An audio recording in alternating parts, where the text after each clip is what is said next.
This audio fanfic is rated K+, which is the same as a movie rating of PG, parental guidance recommended. This should be suitable for older children and adults. For more information on what the rating means, please go to www.esrb.com.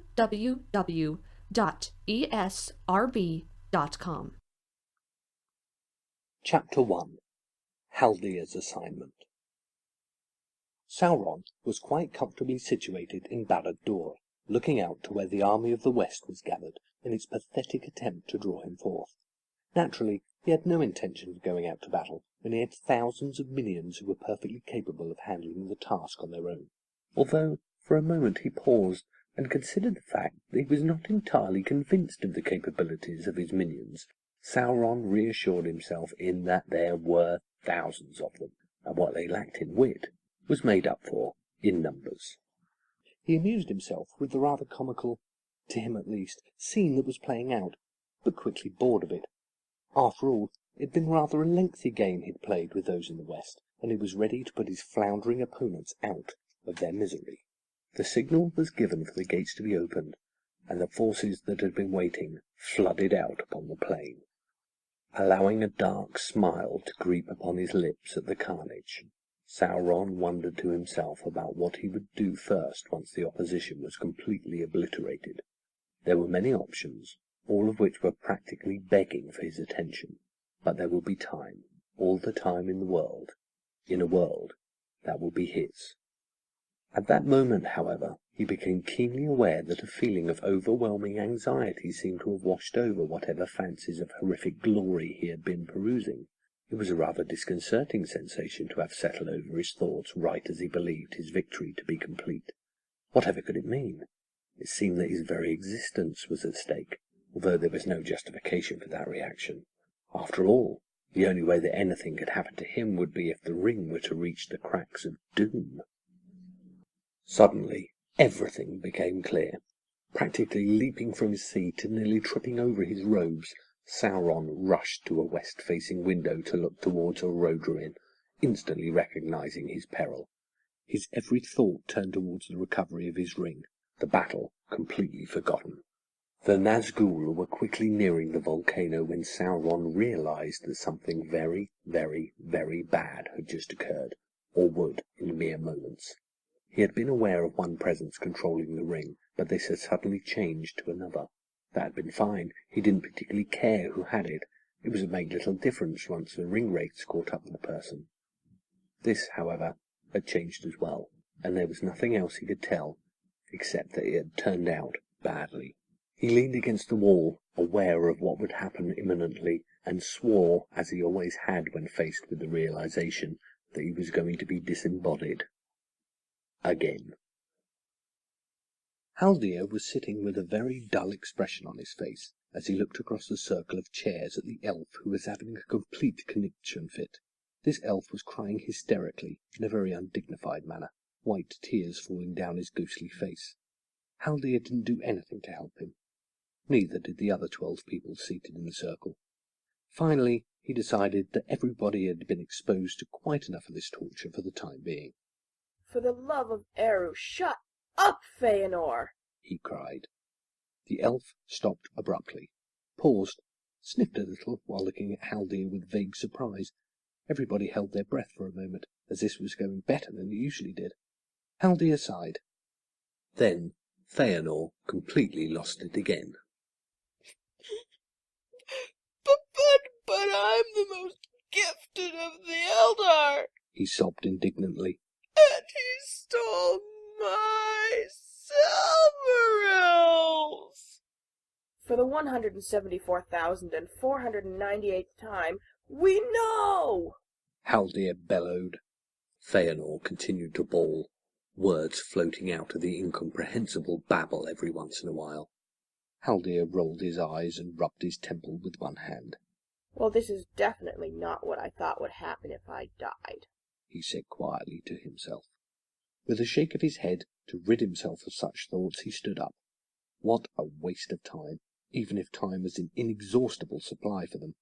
"Well, I think that is enough of that for today," he said softly, and very quickly all of the elves got up, leaving with a few discernible mumbles of, Finally. Even Feanor stopped carrying on long enough to get out of the room. Sitting down again, Haldir contemplated on how he'd gotten into the whole mess he found himself in. Of course, getting killed probably had a lot to do with it, but he couldn't remember exactly what circumstances had led him to being stuck listening to all the other elf souls talk about the problems that had led to their demise. He'd always thought that in Mandos the people received counselling, not that those who were there had to give it. Apparently, however, things were run differently from what he had assumed. Somehow he'd been picked out of the masses of elves to be one of the few who had to sit around all the time and listen to incessant complaining. For a while he'd been more than happy to listen, ready to try and help the people as best he could, but there was only so much a person could take. He'd been listening to sob stories for a couple of millennia now, and they did not have much effect on him anymore. His empathy rating had plummeted, until now he could hear the most heart-wrenching stories and just shrug at the end. His emotions had been pretty much sucked dry over the years, however many there'd been. Haldir didn't really care that he was getting relatively heartless. He didn't care about much, as a matter of fact. The only thing that sparked some reaction of a positive nature was the thought of finally getting his body back and being able to leave the halls. As he thought this, he didn't realise that a person had entered the room and sat down upon one of the now empty chairs. The person cleared his throat. Haldir leaned forward with surprise. His surprise instantly deepened when he realised that it was no elf soul sitting there. It was the Lord of Mandos himself. Haldir promptly jumped up and bowed.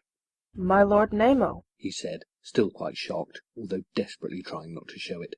He had seen the Valar on only 2 other occasions in the 12,982 years he'd been there, not that he was counting. It was especially rare for him to be seen down in the halls, as when he had business with somebody, they were normally summoned. Namo got up himself and motioned for Haldir to follow with a flick of his hand. Promptly falling into step with him, Haldir remained what he hoped to be a respectful distance behind. They walked on for miles. Also, Haldir assumed, as he could no longer really tell such things without his body, really, he wouldn't be surprised to find that the halls went on indefinitely, as they were changing and expanding every day. After they'd walked for a while, Namo spoke. You are one of the counselors, are you not? I am. Haldir replied shortly, unsure about how much vibrato the situation required. And what do you think of the stories you hear? After a momentary pause, Haldir answered. Not much. He said truthfully. He figured that he did not have to worry about Namo getting put off by his lack of emotion. The Valar had only been moved to pity once in the history of time. Then you would be willing to accept a special case, seeing as you would probably be a little touched by what you might hear? Haldir did not answer instantly. He really had no wish to have another person in his groups, but he wasn't about to say that to the man who decided whether or not he would ever get re-embodied. You do not want another person, I see. For a moment, Haldir stopped, but quickly caught up. Stupid mind-reading Valar crap. He began to think, but when Namo glanced his way, he speedily put in. But they are entitled to it, so wise and great and wondrous and wise. Perhaps I did not properly express what I wanted to convey, Namo said as he began walking again. If you accept this case, you will no longer have to continue counseling. I can assure you that it would require your undivided attention. And, he said, stopping in front of a stone door, you would receive what you, as with everybody here, have been waiting for. Haldir almost felt himself smile. The thought was more than tempting.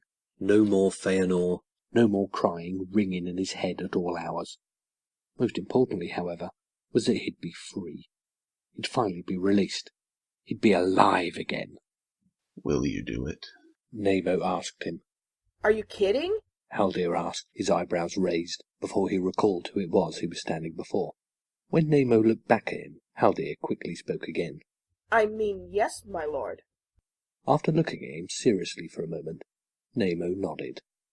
Very well, he said quietly to himself, and then went about opening the door. While Namo fuddled around with an oddly rusted-looking lock, a question that Haldir realised he should have asked before agreeing popped into his head. What is so special about this case? The stone door finally opened, and Namo ushered him in before replying. Haldir looked at his new surroundings as he waited for Namo's response, realising that he could never remember going down that tunnel before. It was darker than the majority of the halls, if that was possible, and had rather closed air about it. Finally, after the door had been closed again, Namo answered. You realize that Sauron was overthrown lately. Yes. Haldir said slowly. In his ruin, his body was destroyed. Haldir nodded, unsure of what sort of response he could give to that. Many people were under the belief that so much of his power would be lost from the destruction of the ring that he would never be able to come to power again. Unfortunately, not entirely true, as he could just gather it back up until he could take another form. On account of this, it was decided that he could not be left to roam Middle-earth freely. That's nice, Haldir said, not entirely sure about where this conversation was headed. Consequently, it seemed the best thing to do was to bring his spirit here. Namo apparently concluded. Haldir frowned, giving a small shudder, and looking around himself as though every shadow was suddenly hiding the malevolent spirit. That's rather creepy, he muttered to himself. Namo nodded. It's not an entirely pleasant thought, I don't suppose. Then again, there are many things imprisoned here that most are not aware of. Haldir looked back at the Valar, his discomfort climbing after this new revelation. Namo cleared his throat quickly, as though he assumed the effects of his words. The awkward situation would suddenly overcome as Namo stopped in front of a cell to his left, then turned to look at Haldir. He jerked his head towards a cell wordlessly, and Haldir hesitantly looked inside. Having just been told that many things were imprisoned there did not make the prospect of looking into a cell very appealing. There was very little he could see as his eyes tried to adjust to the new level of darkness in the room. Presently, however, he was able to see a form huddled on the floor in the middle of the cell. After squinting and turning his head to the side, Haldir was able to slowly make out the form of a person. He had, or would have had, as he was quite obviously only a spirit, a seriously screwed-up mess of hair that looked more like an animal that had crawled onto his head and died. The man was thin to the point that he clearly couldn't be healthy, his clothes hanging awkwardly on his bony frame. That was all odd enough to give Haldir some unease, but there was something else.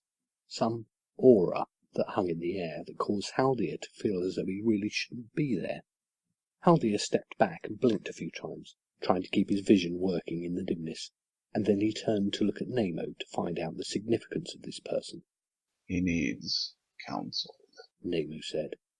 He needs a haircut, Haldir replied, attempting to ease his discomfort by making light of the situation.